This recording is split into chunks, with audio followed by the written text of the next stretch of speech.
Okay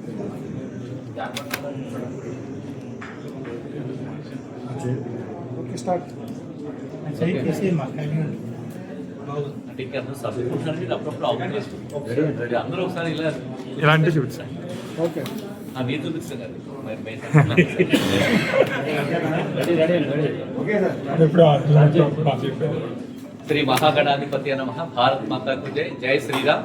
నేను మీ గంబా శ్రీనివాసరావు, విశ్వ హిందూ ధర్మ పరిరక్షణ రామసేన అధ్యక్షుడిగా, అలాగే భారతీయ జనతా పార్టీ నాయకులు మీకు అందరికీ తెలిసిందే. భారతీయ జనతా పార్టీ మా రాష్ట్ర అధ్యక్షుడు పివి మాధవ్ గారు నా మీద నమ్మకంతో, అలాగే ప్రగాఢమైన విశ్వాసంతో నాకు జగ్గంపేట నియోజకవర్గం 52 నెంబర్ ఇది, నియోజకవర్గ నెంబర్ ఇది. ఆ నియోజకవర్గానికి సంబంధించి ఎస్ఐఆర్కి ఏదైతే ఓటర్ల జాబితా సంబంధించి సవరణ కార్యక్రమం ఉందో దానికి భారతీయ జనతా పార్టీ అధికార ప్రతినిధిగా నాకు ఇచ్చారు, BLA1గా ఇచ్చారు. ఆ విషయం మీకు అందరికీ తెలిసిందే. సో ఈ కార్యక్రమాన్ని నిర్వర్తిస్తూ ఈ మధ్యకాలంలో నేను అమెరికా కూడా వెళ్ళి రావడం జరిగింది. నాకు ఇక్కడ 2 కార్యక్రమాల్లో, రకరకాల కార్యక్రమాల్లో అంటే నాకు వ్యాపార సంబంధితంగా, అలాగే కుటుంబాన్ని కూడా మిస్ అవుతున్నట్టు వెళ్ళొచ్చాను. మా ఇద్దరు అమ్మాయిలు కూడా అమెరికాలో ఉన్నారు, వెళ్ళొచ్చాను. సో నాకు ఈ ప్రెస్ మీట్ ఏదైతే ఉందో, ఈ ప్రెస్ మీట్ అనేది నేను భారతీయ జనతా పార్టీకి అఫీషియల్ స్పోక్స్మెన్ కాదు. ఇది భారతీయ జనతా పార్టీకి సంబంధించింది కాదు. ఇది కేవలం విశ్వ హిందూ ధర్మ పరిరక్షణ రామసేన తరపు నుంచి నేను ఈ ప్రెస్ మీట్ నిర్వహించడం జరుగుతుంది. నేను అలాగే ఎలక్ట్రానిక్ మీడియా, అలాగే ప్రింట్ మీడియాకి సంబంధించిన మీ పత్రికా విలేకరులు చాలా రోజులైంది మిస్ అవుతాను. నాకు ఇంకా ఇంత తొందరగా నాకు ఒక ఇంపార్టెంట్ అయిన విషయం ఉంది కాబట్టి నేను తొందరగా మీకు మీటింగ్ ఏర్పాటు చేసుకొచ్చింది. ఇలా కాకుండా ప్రశాంతంగా నేను మళ్ళీ ఒకసారి 1-2 రోజుల్లో, లేకపోతే 1 వారం రోజులు మళ్ళీ ఒకసారి మీతోటి ఒక సమావేశంలో మళ్ళీ మీతో మాట్లాడడానికి నేను నిర్ణయం తీసుకోవడం జరిగింది.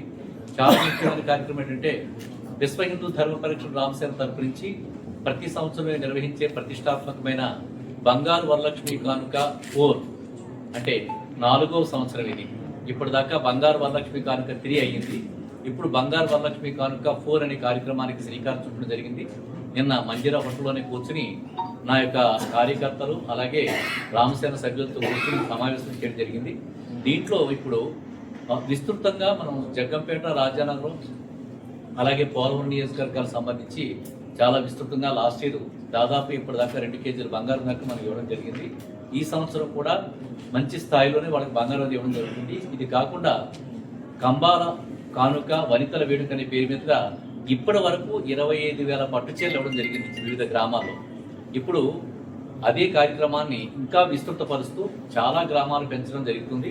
ఇది వరకు డ్రా తీసి వాళ్ళకి పట్టుచీరలు ఇవ్వడం జరిగేది. ఇప్పుడు అలా కాకుండా ఒక గ్రామాన్ని ఎన్నుకుంటే ఆ గ్రామానికి సంపూర్ణంగా పట్టుచీరలు ఇచ్చే కార్యక్రమాన్ని మేము శ్రీకారం చుడుతున్నాం. దీంట్లో దాదాపుగా ఇప్పుడు 25,000 పట్టుచీరలు ఒకే స్ట్రెచ్లో, అంటే ఈ ఆషాఢ మాసం, శ్రావణ మాసం, వరలక్ష్మి వ్రతం వచ్చే లోపలనే 25,000 పట్టుచీరలు పంచిపెట్టడానికి నిర్ణయం తీసుకోవడం జరిగింది. ఈ విషయాన్ని చాలా సంతోషంతో, అమ్మవారి కరుణాకటాక్షాలతోటి, వరలక్ష్మీదేవి కరుణాకటాక్షాలతో మీకు ఆ తల్లి మీకు ఈ విషయాన్ని తెలియజేద్దామని చెప్పి తెలుసుకున్నాను. అయితే ఇంకొక ప్రాధాన్యత కలిగిన విషయం ఒకటి ఉంది కాబట్టి నేను మీకు తెలుస్తున్నాను.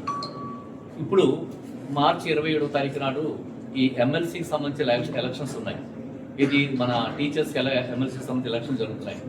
అయితే దానికి సంబంధించి ఈ టీచర్స్ యూనియన్స్ ఏవైతే ఉన్నాయో, ప్రముఖమైన యూనియన్స్ ఏవైతే ఉన్నాయో, వాళ్ళ నుంచి కొంతమంది సభ్యులు నన్ను ప్రతి యూనియన్ నుంచి కూడా, UTF నుంచి కానీ, ST నుంచి కానీ, అలాగే నేను ఆపస్కి ఈ మధ్యకాలంలో కాకినాడలో వాళ్ళ మీటింగ్కి నేను బాగా సపోర్ట్ చేయడం జరిగింది. వాళ్ళు చాలా సంతోషంతో, చాలా హ్యాపీగా ఉన్నారు. దాదాపుగా 800 మంది అటెండ్ అయ్యారు, నన్ను ఆహ్వానించారు, ప్రత్యేక విశిష్ట అతిథిగా ఆహ్వానించారు.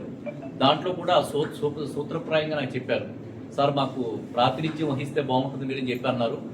నాకు అటువంటి ఆలోచన లేదు, మీకు అటువంటి ఆలోచన ఏదైనా ఉన్నట్టయితే మీరు మా యాజమాన్యాన్ని మీరు మాట్లాడవలసిన, యాజమాన్యంతో మాట్లాడవలసింది. మాకు అధిష్టానంతో, భారతీయ జనతా పార్టీ అధిష్టానం అంటే మా అధ్యక్షుడు PVN మాధవ్ గారు, అలాగే సోము వీర్రాజు గారు, పురంధరేశ్వరి గారు, అలాగే మాకు కాకినాడ జిల్లా అధ్యక్షులు పిక్కిన విశ్వేశ్వరరావు గారు, రాజమండ్రి జిల్లా అధ్యక్షులు పిక్కిన నాగేంద్ర ఉన్నారు. అయితే నాకు సంబంధించి నేను కాకినాడ జిల్లాకు సంబంధించిన వాడు అవుతాను కాబట్టి పిక్కిన విశ్వేశ్వరరావు గారిని, అలాగే మాధవ్ గారిని కలవమని చెప్పాను.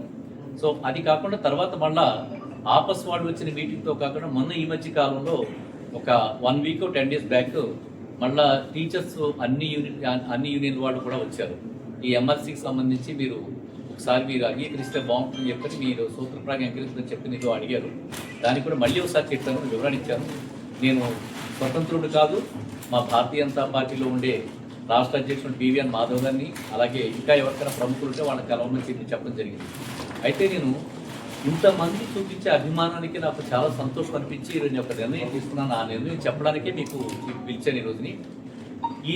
ఈ వ్యవస్థని ప్రపంచంలో నలుమూలలా కూడా ఏ అయినప్పటికీ కూడా వ్యవస్థను బాగు చేస్తూ క్రమశిక్షణలో పెట్టేది గురువులే. కాబట్టి నేను ఈ సంవత్సరం ఈ బంగారు వరలక్ష్మి కానుక విషయం ఎలా ఉన్నా కానీ, కంబాల కానుక వనితల వేడుక అనే కార్యక్రమంలో దాదాపుగా ఎన్ని వేల మంది టీచర్స్ మన ఉభయ గోదావరి జిల్లాలో ఉన్నారో అన్ని వేల మంది చీరలకి కూడా పట్టు చేద్దామనే సంకల్పంతో నేను ఈ యొక్క సమావేశం ఏర్పాటు చేసి ఈ విషయాన్ని మీ ద్వారా గురువులకి అందరికీ కూడా, అంటే టీచర్స్ యూనియన్స్ ఎంతమంది ఉన్నారో అంతమందికి కూడా ఈ విషయాన్ని తెలియజేద్దామని చెప్పి, పత్రికాముఖంగా తెలియజేద్దామని చెప్పి ఈ సమావేశం నిర్వహించడం జరిగింది.